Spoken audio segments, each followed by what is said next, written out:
unbelievable amount of cops. Over the course of like the last 5 miles, I've probably seen 15 stops. Motorcycle cops, regular cop cars. I'm glad to see it. I think they ought to have been doing that. I hope they continue to. We just got our insurance premiums for 2024 for healthcare. Has anybody else's gone up as much as mine has? Financial people will tell you, hey, you should only be spending about 25% of your net income, what you bring home after taxes, on, your house or your dwelling. So if you're in an apartment paying rent, or you've got a mortgage, let's say you're bringing home $4,000 a month, you should only be spending about $1,000 or wherever you live. And so then that leaves 75% for other things. With these new insurance premiums, it's now costing as much as the house payment for us a month. That's a problem. If you look at that, you're now spending 50% of your income on a house and insurance, just health insurance. We haven't paid for a car yet. We haven't bought any clothes, haven't bought any food. All the other things have to come out of that other 50%. That's a very tough position for most Americans to be in. This is not sustainable. Is anybody watching this that's in the medical industry? I don't care what part of the industry you're in, whether it's insurance or some other position. I'd be curious to know what your perspective on this is. Why is it continually still going up? Let me know what you think. 50% is before any kind of deductible. Most of the benefits don't even really start until you've paid several $1,000s more for the care to kick in. Big focus for us is new accounts at work. So I'm going to be handing out a lot of brochures, going to talk to a lot of new prospects today. Found this on the kitchen table as I walked out the door. My wife is the best. Did you know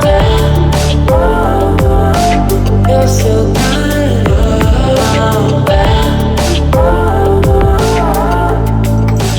Did you know 3 dozen glaze, please. I know what you're thinking. Boxes of donuts, CRUMBL cookies. There's no way this is on your fitness plan. And you're right, it's not. This is a way to get in front of customers. Taking a box of donuts to a potential customer is not going to get the deal done, but it does generally yield better results when you're first walking in than just handing them a business card. To be clear, I'm talking about family coverage. We've got 4 people looking at, hey, now the 2024 premiums are going to be just as much as a house payment. We better start shopping around. My wife found something, I think it's called MediShare. I don't even think it's really insurance. You get a card and all that. Long story short, we did it. It's a third of the price as far as premium goes. Came in, I think, a little under $400. The coverage is about the same, it appears.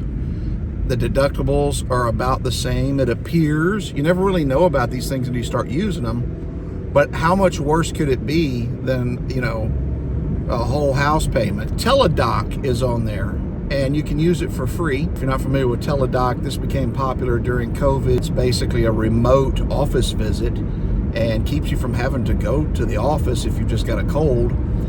They used to do video teleconferences, and now they've streamlined it down to where they just make a phone call to you. It's free on this plan, and they confirm your information, find out what you're allergic to, diagnose your symptoms, and call in a prescription, which is great. Now, this is not gonna replace getting any kind of blood work done or getting tests done. They obviously can't do that remotely. But if you're just suffer from a little cold, like several of us have in January, had this persistent cough that wouldn't go away.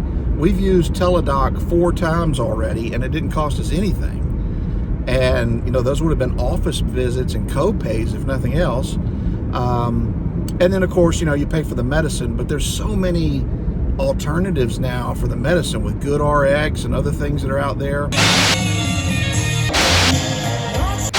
Fortunately, my work does have a wellness reimbursement benefit. The gym membership is covered. I just turn in the receipts and they pay for that. About to have lunch at the Olive Garden today. They have that soup, salad, and breadsticks all you can eat. I love their salad, and that dressing is really good. I'm going to try to limit the breadsticks. I'm not on a strict keto diet, but I am trying to not consume as many carbs. So I'm probably going to I probably am going to try the breadsticks, but I just don't need to eat a whole basket full. That last customer I went to really lit up when I gave them the CRUMBL cookies. They loved it. I think it made their day. Things happen when you show up in person. I've noticed that today in all these visits I've made. It's different than being on the phone or email. You find out more information than you would have, and so it's been a great day. Thank you.